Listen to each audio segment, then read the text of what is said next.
दिग्विजय सिंह ने 5 राज्यों के विधानसभा चुनाव की प्रक्रिया के दौरान ईवीएम को लेकर एक बार फिर बहस छेड़ दी है। उन्होंने एक यूजर के पोस्ट पर रिप्लाई करते हुए इलेक्शन कमीशन पर सवाल उठाया। कांग्रेस नेता दिग्विजय सिंह ने आरोप लगाया है कि लगभग 20 राजनीतिक दलों के प्रतिनिधियों को इलेक्शन कमीशन ने मिलने तक का समय नहीं दिया।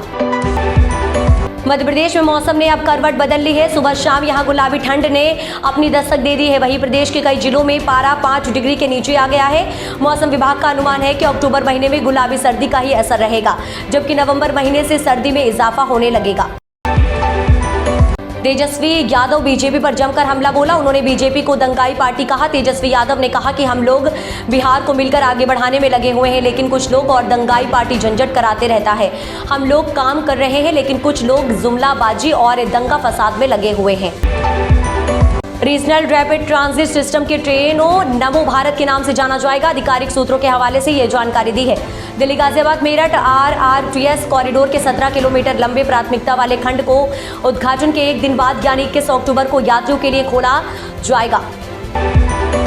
तेलंगाना के मंत्री KT रामाराव ने कहा कि कांग्रेस केसीआर को भ्रष्ट कहती है, लेकिन राहुल गांधी देखे कि उनके साथ कौन खड़ा है।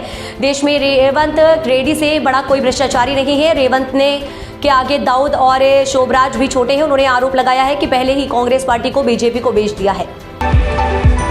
प्रधानमंत्री मोदी ने फिलिस्तीन के राष्ट्रपति महमूद अब्बास से बात की। पीएम मोदी ने महमूद अब्बास से गाजा के अल पहली बैपिटिस्ट अस्पताल में हुए अटैक को लेकर बात की और वहां मारे गए नागरिकों के प्रति संवेदना व्यक्त की। पीएम मोदी बोले, हम फिलिस्तीनी लोगों के लिए सहायता भेजना जारी रखेंगे। केंद्र सरकार ने लैपटॉप, कंप्यूटर जैसे IT हार्डवेयर प्रोडक्ट्स के इंपोर्ट के लिए पुराने लाइसेंस नियमों में बदलाव किया है। अब ऐसे प्रोडक्ट्स के इंपोर्ट के लिए एक ऑनलाइन मंजूरी प्रणाली स्थापित की गई है। ध्यान रहे कि सरकार ने अगस्त में कहा था कि लैपटॉप, टैबलेट और कंप्यूटर के इंपोर्ट को 1 नवंबर से लाइसेंस व्यवस्था के तहत रखा जाएगा।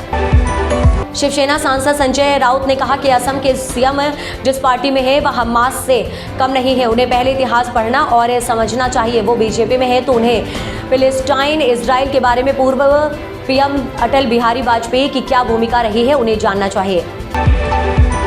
राजस्थान विधानसभा चुनाव को लेकर जोरों शोरों से चल रही तैयारियों के बीच मुख्यमंत्री अशोक गहलोत ने सचिन पायलट से मतभेद के दावे को खारिज किया। उन्होंने कहा कि सभी फैसले हम मिलकर कर रहे हैं। उम्मीदवारों की घोषणा में देरी और मतभेद को लेकर पूछे गए सवाल पर अशोक गहलोत ने कहा कि सभी फैसले सबकी राय से हो रहे हैं। बिग बॉस सीजन 17 इन दिनों काफी धमाकेदार तरीके से चल रहा है, लेकिन हाल ही में उसे इस शो को लेकर ऐसी खबर सामने आई है जिसे सुनकर फैंस को झटका लग सकता है। हाल ही में दिल्ली हाई कोर्ट ने शो के अवैध प्रसारण पर रोक लगा दी है।